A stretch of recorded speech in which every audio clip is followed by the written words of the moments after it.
Okay. Let's do the Invention Partimento then. Okay, let's pull that one out. Okay. So, okay, So give a description of this one now. yeah, so this is very much inspired by Durante. Um, right? There are the different partimenti where he will often give you um like, the first couple of measures and say, this is the basic way to do this piece. Now you do the rest. And so I've given an example of how I think the opening should go. And since it's an invention, we are expecting the voices to trade off, right? So to show you the very first line and the little incipit that I've given.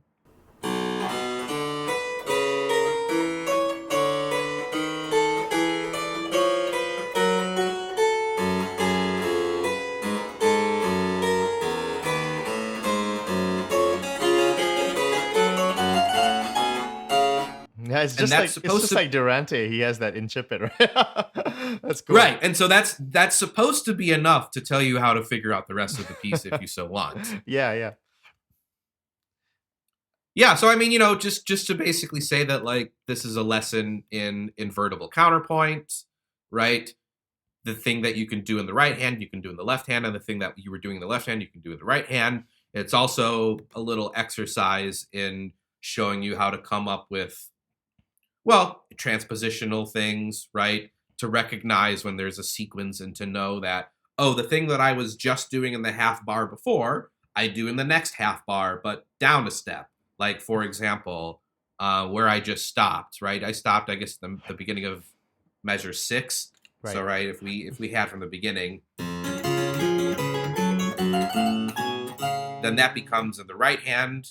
That part of the bass line switches. And then, in my opinion, since I wrote the piece, I can say Exactly. that.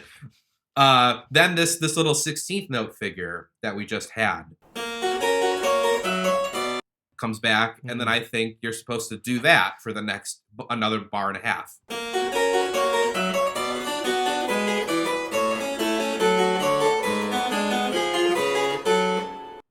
And then we have another little sequence here, so that you as you go through these things, you start to discover, okay, certain things are more strict about what we're supposed to do, which Right. is essentially when there's the actual statement or the counter subject.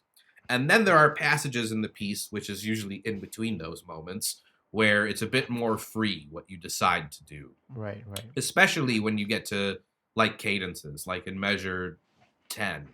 I would say there's not an obvious solution for what to do, Right. but Maybe you could draw on your previous lessons and throw them in here.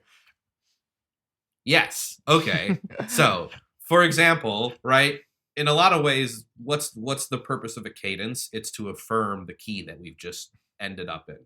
So, if I had my Partimento student here and I was advising them on what to do in measure 10, I would say the idea is that the right hand is probably going to end up on a G by measure 11 downbeat. So that could be expressed in all sorts of ways, but let's say, for example,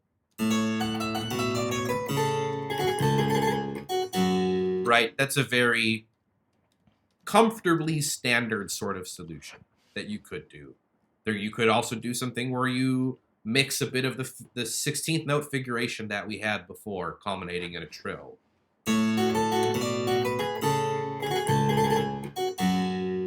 And it's basically, I mean, again, I didn't design this piece to be played only one way. There are multiple solutions, and as long as it's more or less an expression of the implied harmonies, and the subjects and counter subjects appear at the right places, and you cadence well, you're gonna make me happy. Pass. You get an A.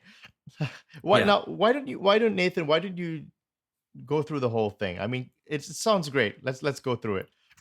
sure. I'll come up with a version.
Awesome. One take, ladies and gentlemen. One take.